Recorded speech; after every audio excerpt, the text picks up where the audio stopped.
Əziz dostlar, çox dəyərli bir qonağım var. Mətbuat Şurasının sədr müavini Müşfiq Ələsgərli bizləndir. Müşfiq müəllim, xoş gördük. Sabahınız xeyir olsun. Çox sağ olun ki, bugün dəvətimizi qəbul elədiniz, gəldiniz.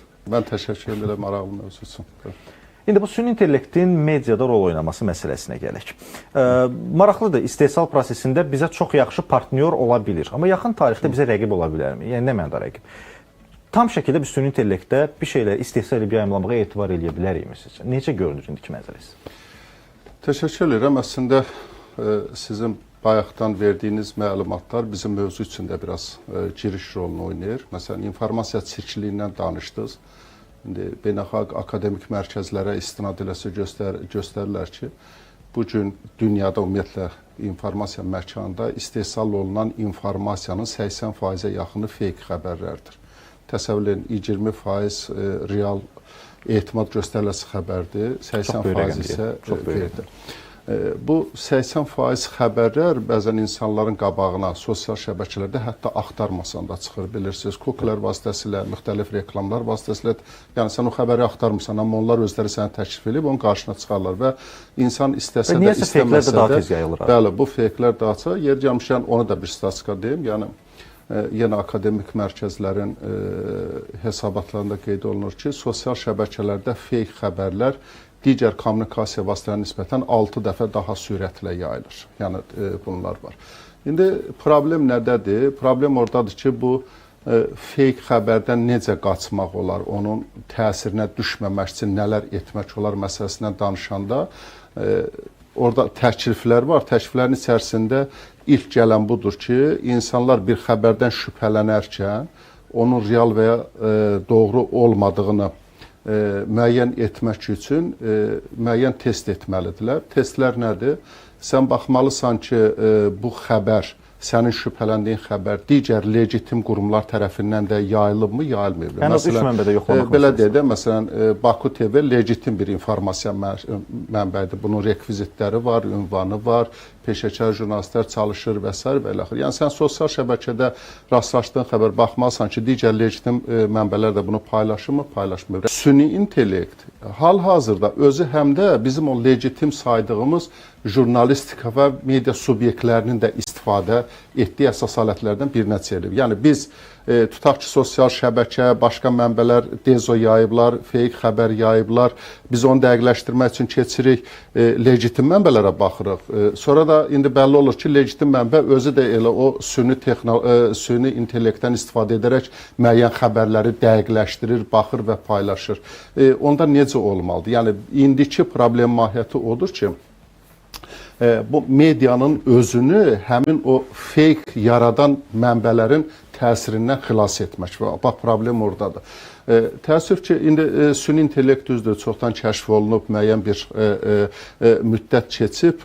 Problem 2022-ci ildən sonra daha qabarıqdır. Niyə görə? 2022-ci ildə bu süni intellektin yeni, generativ süni intellekt alətləri deyirlər. Bax, budur. O digər əvvəlkindən fərqi nədir?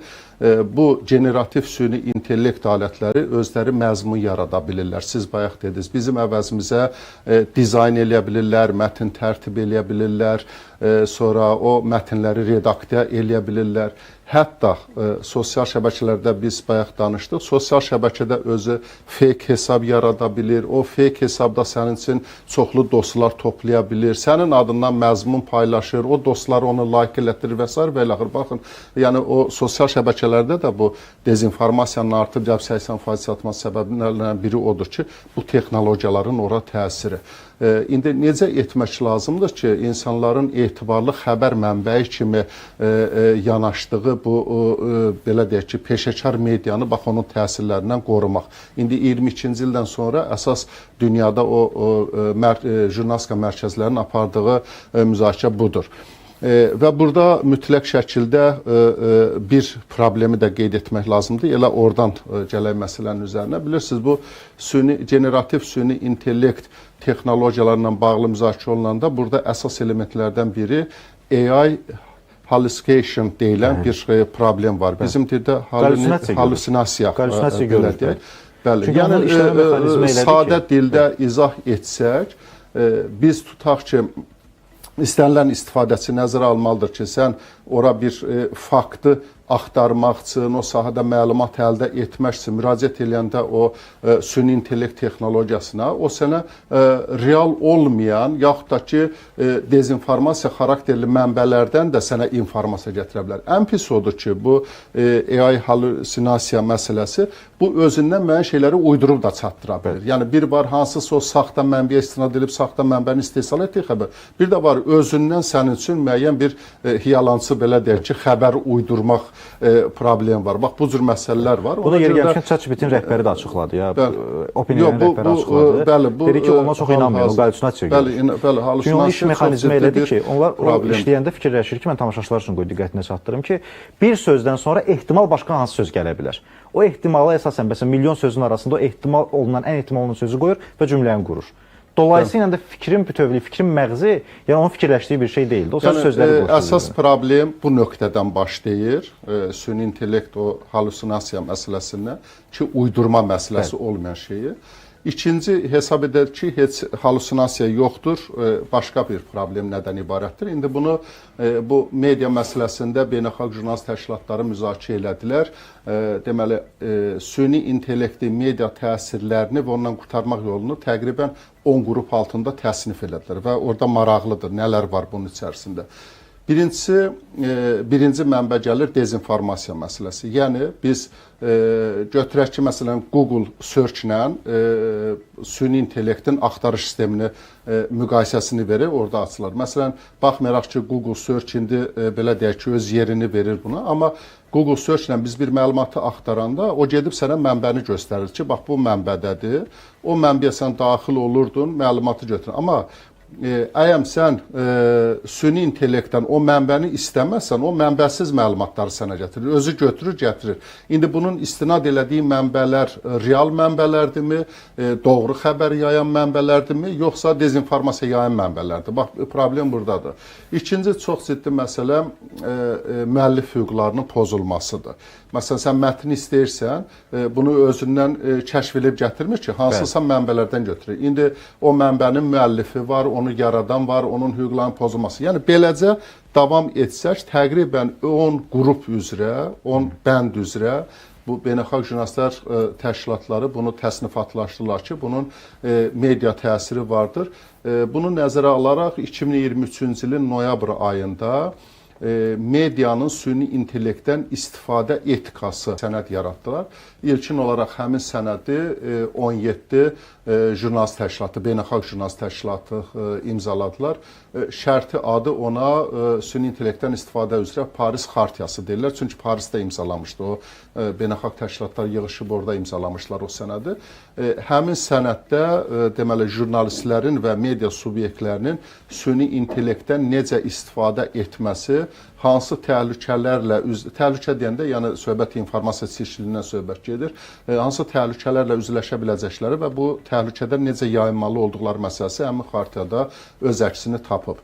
Yeri gəlmişkən biz Azərbaycan Mətbuat Şurası olaraq həmin xartiyanı tərcümə elədik və özümüzün saytımızda yerləşdirdik, amma hesab edirik ki, digər o etik sənədlər kimi həmin sənədində bir milli versiyasının hazırlanmasına ehtiyac var. Zaten bu beynəlxalq etik kodekslər belə olurlar. Yəni o beynəlxalq standartlar müəyyən edir. Onun içərisində isə biz hər dövlət, hər xalq, hər ölkənin təmsilçiləri onu yerli şəraitlərə uyğunlaşdıraraq yerli modelini yaradırlar. Bizdə də yəqin ki, belə bir məsələni tətbiq etmək lazım gələcək. Amma burada fikrimi yekunlaşdıraraq onu demək istəyirəm ki, həmin xartiyada göstərilir ki, o təhlükələr, istifadə qaydaları göstərməklə yanaşı bir şərtdə mütləq şəkildə irəli sürülür ki, jurnalistlər süni intellekt texnologiyasından istifadə edərkən istər məlumat axtarılması olsun, istər onun mətnə çevrilməsi olsun və s.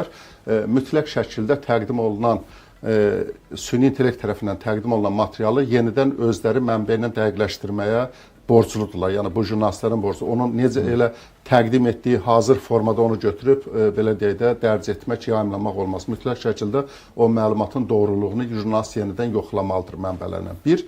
İkincisi, əgər hazırlanan mətndə, süjetdə, nə bilim başqa indi o jurnalist məhsullarında əgər süni intellekt texnologiyalarından istifadə olunubsa, mütləq şəkildə həmin məlumat yayılarkən orada bir işarə verilməlidir ki, bu mətnin, bu filmin, bu süjetin və yaxud da ki, nəyin hazırlamasında, ya bu fotonun, bunun hazırlamasında süni intellekt texnologiyasının istifadə olunmuşdur.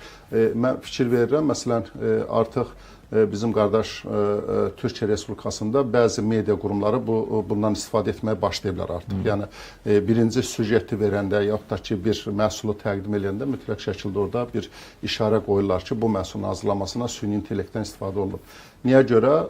Auditoriyanı aldatmaq olmaz. Ola bilər ki, sənin özünün jurnalist olaraq dəqiqləşdirmə apardığın zamanı əlavə dəqiqləşdirmə aparsan belə yenə də yanlış bir elementlər qoya bilərsən. Qoy oxucunun özündə ilkin şübhə yaransın ki, burada hansısa bir detal, belə deyək ki, boşluq ola bilər və bunu həmin o dinləyicimi, oxucumu və s. ümumilikdə deyək auditoriya bunu nəzərə almalıdır. Yəni, süni intellekti bizim insanlar bilməlidirlər ki, indi sizdə 90%-dən çox artıq istifadəçi var, yeri gəlmişkən bizim elə əhalinin 70%-dən çoxu da həm də sosial şəbəkə istifadəçilərdir və s. Yəni istənilən halda bu xəbərlərin təsirinə düşürlər, özləri də deməli bu süni intellektdən istifadə edirlər.